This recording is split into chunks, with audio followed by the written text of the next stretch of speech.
Welcome to the Busy Signal. My name is Jim, and this is my retrostalgic 80s, 90s, and early 2000s podcast. This show aims to salute all the stuff from back in the day that is now extinct or quickly going that way.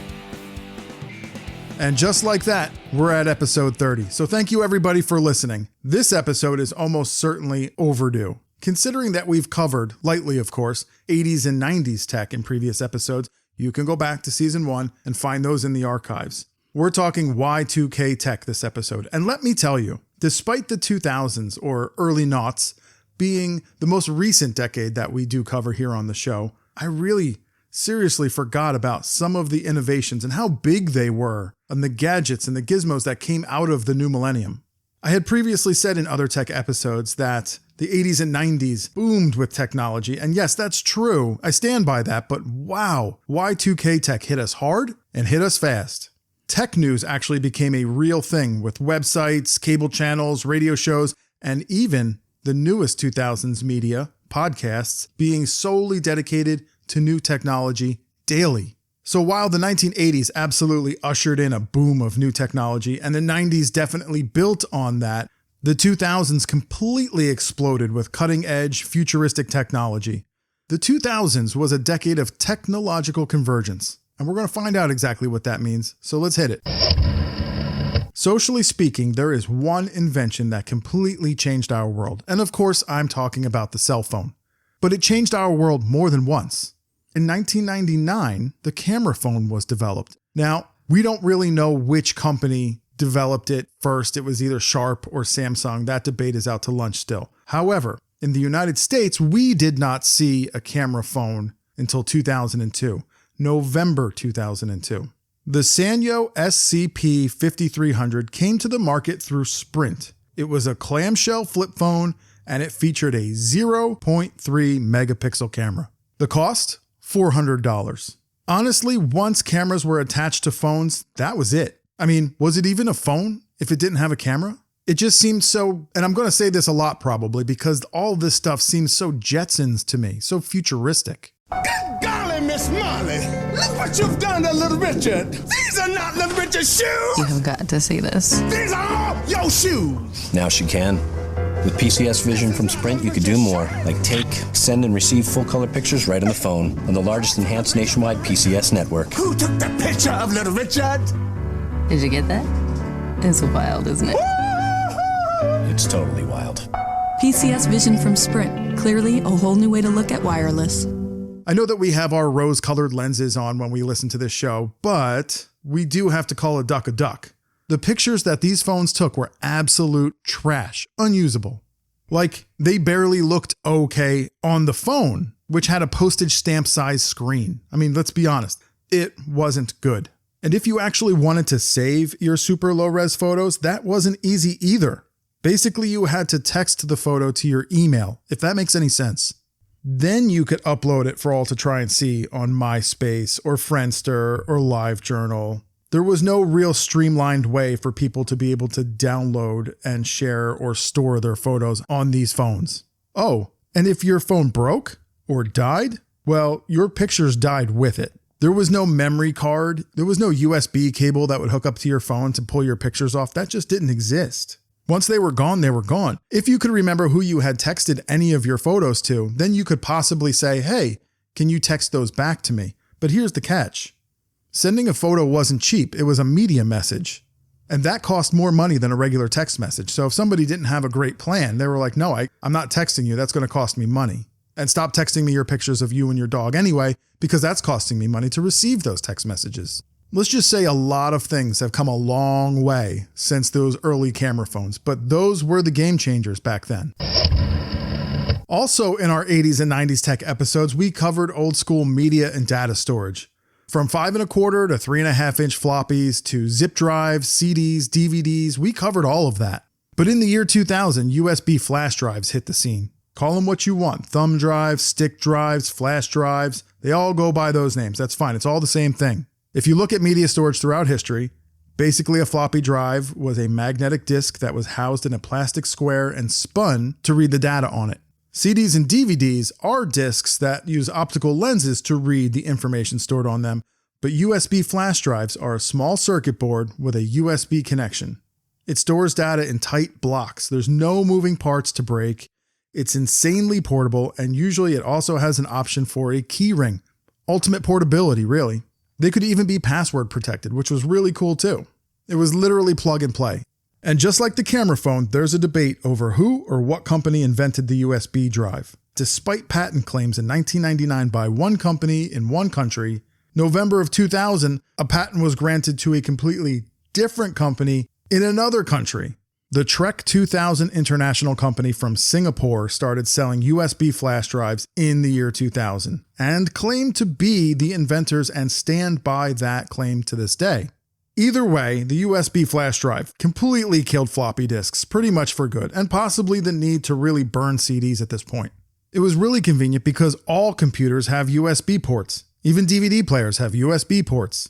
So you could literally just buy one and use it. There was no other peripheral hardware that you needed to buy. When I got my first USB drive in 2003, I was completely my mind was blown. I just remember thinking, how did they get 64 megabytes of memory into this little drive? This is insane, right? And now they're just very commonplace. We have tons of them laying around the house and we have no idea what's on them. Kind of like the same problem we had with all the 3.5-inch floppy disks back in the day. You got a whole bunch of them. There's something on them that you put on there that you didn't want to lose, but now you don't know what's on there. So you've essentially lost it. And as the years progress, so does the technology. Instead of 64 megabytes, I now have a terabyte thumb drive, which still kind of blows my mind. It's how are these things getting smaller but being able to hold more information? It's crazy out there. Sticking with the year 2000, the Canadian company RIM, Research in Motion, also known as BlackBerry, was already known for their tablets and their pagers. But in 2000, they introduced their first smartphone, the RIM 957. It had a green LED screen and a full QWERTY keyboard. This phone was primarily known for its email capability. It was an emailing machine. Honestly, anytime a BlackBerry was shown on TV or the movies, it was being used for mobile email.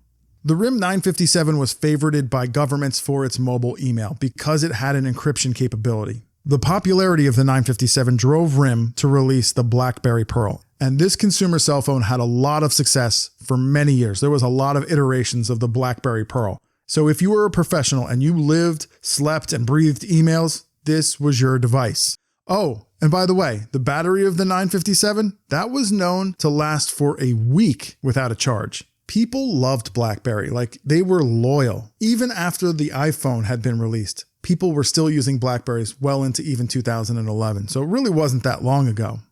New BlackBerry, huh? Yeah. Me too. How sick is the web browsing? All the apps, GPS, video. Yeah. You didn't get your BlackBerry with the Verizon network, did you? No. Sorry. So it doesn't work here, does it? No. But paperweight mode. All right. BlackBerry runs better on America's largest 3G network. And now get the new BlackBerry Tour for only $199.99. Verizon Wireless. This episode wouldn't even be relevant. It wouldn't be complete without talking about one of the 2000's biggest innovations. The Apple iPod was introduced to the world by Steve Jobs at an Apple event on October 23rd, 2001. And this is what the front of it looks like. Boom. That's iPod. I happen to have one right here in my pocket, matter of fact. There it is, right there.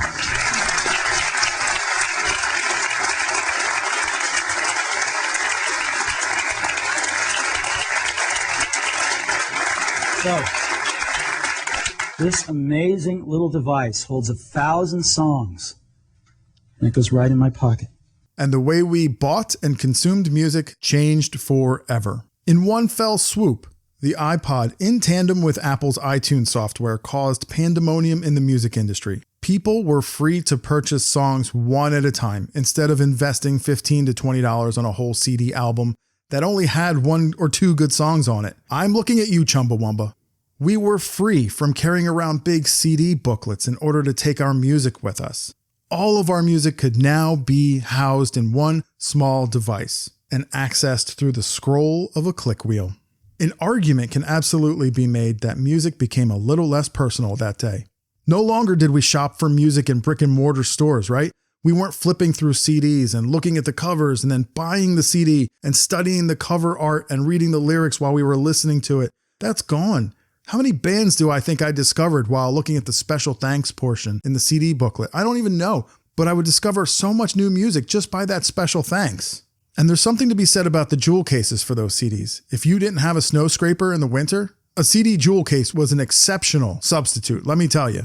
The other thing that iPod did was to create a market for ancillary products. The best example I can think of one of these products, in my opinion, is the Griffin iTrip.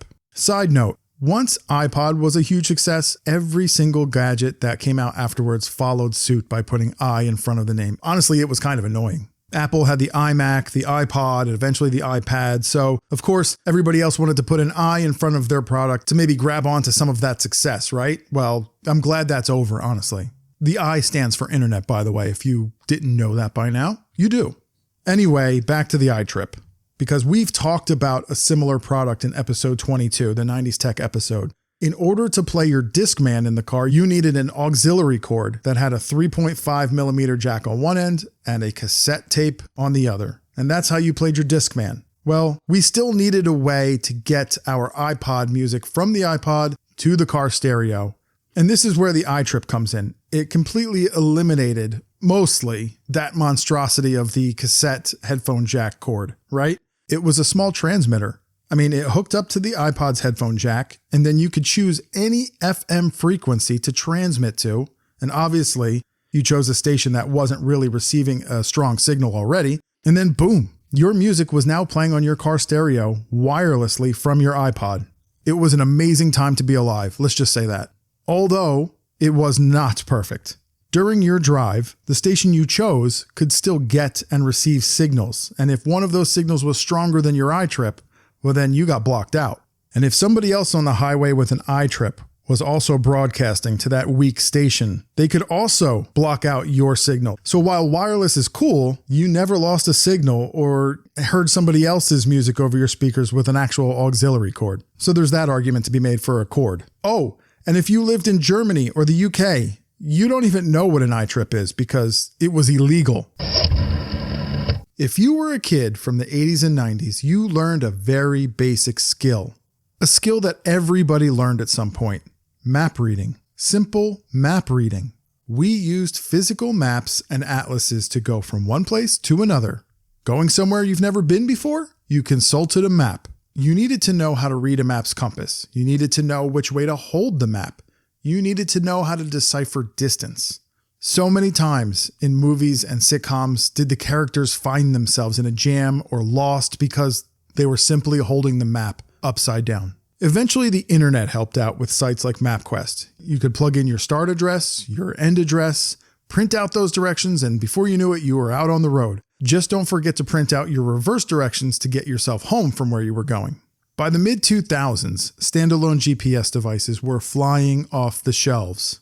TomTom, Garmin, Magellan, and even more companies made these devices for your car. Look, there's a noose, give me a noose. I'm lost again, where's Highway 10? This isn't good, bad neighborhood. Went to buy a wreath, he's got no teeth. Ding dong, I miss my gen, I'm gonna burn, wife's gonna freak, future is weak. Nothing that's right is really right, where's Highway 10? There's a moose again. Give a Garmin. Give a Garmin. Screen clearing wide, whole world inside.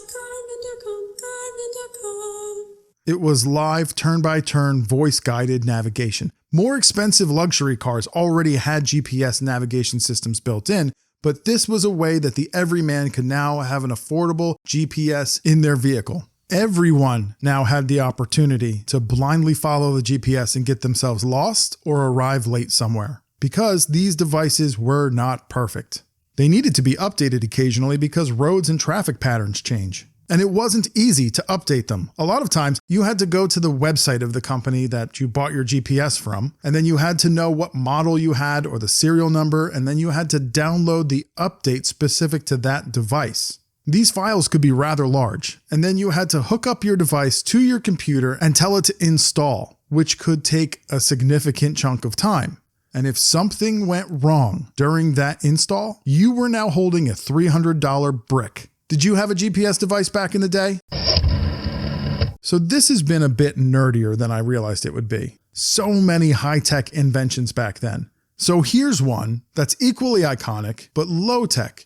Razor scooter. In June of 2000, transportation literally changed for kids and even college students. Monday at 5 on the Channel 4 News. They're the hottest way to get around town on 2 or even 3 wheels. What is this new form of transportation, and could it be the answer for your daily commute? Find out Monday at 5, only on the Channel 4 News. Scooters themselves are not a new thing at all by any stretch of the imagination. Scooters have been around forever, but the Razor scooter was revolutionary. First of all, it was modern and slick looking, right? It had a high quality, light and durable aluminum frame, adjustable handlebars, and really quiet, smooth wheels. Oh, and it was totally collapsible. It was initially distributed by Sharper Image, but I got mine in the fall of 2000 from Toys R Us. Is your scooter tough enough for this? Sharper Image Wheelie Razor is the hottest thing on 2 wheels. Don't be left out, and don't throw your money away on cheap imitations. If you want to have real fun, you better have the scooter that can handle it. How you gonna do wheelies without a wheelie bar? Sharper Image is the only place you can get the authentic original wheelie razor, color-coordinated grips, matching non-skid surface, and the exclusive wheelie bar for better control and advanced tricks. Every order comes with a free $19 custom carrying case. Call now and be sure to ask for 2-day shipping and a free set of lighted wheels worth $24 for a total extra value of over $40. You know the drill. Now get the thrill. If it doesn't say Sharper Image, you didn't get the real deal. Be sure to ask about our free lighted wheels and 2-day shipping. Call 1-800-441-2400. 1-800-441-2400. And as a matter of fact, I still have my scooter. I've changed the wheels out several times over the past 24 years, and I've replaced the handlebars once. And for as much as I've beat on it for the last 24 years, it still looks really great. There's nothing wrong with it. You can't destroy this thing. It's amazing. And I've actually seen newer models of the manual Razor scooter, and guess what? There's a lot of plastic on it. They just don't make them like they used to. Either way, within the first 6 months of release, Razor sold 5 million scooters. That's within the first 6 months. And since then, we see where scooters have gone. The electric scooter market is thriving currently. It's safe to say the Razor scooter belongs on this tech episode because it was truly revolutionary. The thing about the tech from the 2000s is that new devices, like life-changing devices, seem to be dropping so frequently that it really felt like we were stepping into the future. The new millennium really seemed like the Jetsons. By the end of the decade, all of that new tech was already beginning to be phased out and replaced. Aside from the Razor scooter, of course, but think about some of the things we literally just talked about. The iPod, the iTrip, GPS devices, BlackBerry, flash memory. All of these separate devices, their best features, can now be found in one device. Any modern-day smartphone handles the function of all those devices and more. And this episode, the devices that we mentioned in this episode, those are just a drop in the bucket as far as the 2000s tech goes. So I'm sure this is going to be a topic that we revisit in another episode. How many of these Y2K gadgets did you have? Like I said, I still have my Razor scooter. I think I still have my old iPod mini, my old iPod Classic. I might even have an old BlackBerry kicking around somewhere. Do you still have bits of old Y2K technology hanging around somewhere? Snap a pic and kick it over to me on Instagram @BusySignalCast. I'll reshare it and I'll hook you a shout out. Let's see what you got. Also, be sure to follow @BusySignalCast on Instagram. Did you know that every Saturday night I feature an old school SNL promo? You can check out all the past ones on the highlights reels. You might even see something you've never seen before, or probably a couple that might surprise you. If you liked this episode, please consider giving the show a 5-star rating and a positive review over at Apple Podcasts or on Spotify. You can have your review read by me on a future show, just like I'm about to do now. This review comes from DBD Beaver, who left this review for episode 26, the ABC After School Special. And it reads, "These were incredibly informative programs that hopefully brought family discussions. Interesting to hear from someone who has actually appeared in one of the After School Specials. Experience of a lifetime." Another certified rad review. Thank you, DBD Beaver. All right, I'm hopping on my Razor scooter and heading home. Thanks everybody for hanging out. Catch you later.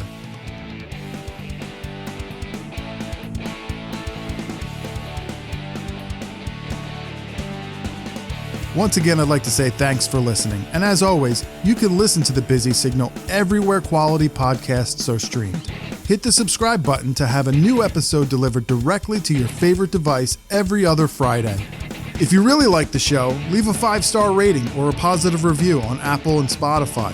That lets everybody else know to come check out what you already think is awesome. You can also head over to Instagram and follow the show at Busy Signalcast for even more retrostalgic content. I share a good amount of fun stuff that isn't mentioned on the episodes. While you're there, say hi in the comments. Don't be shy. And until next time, remember, reach out and touch the past.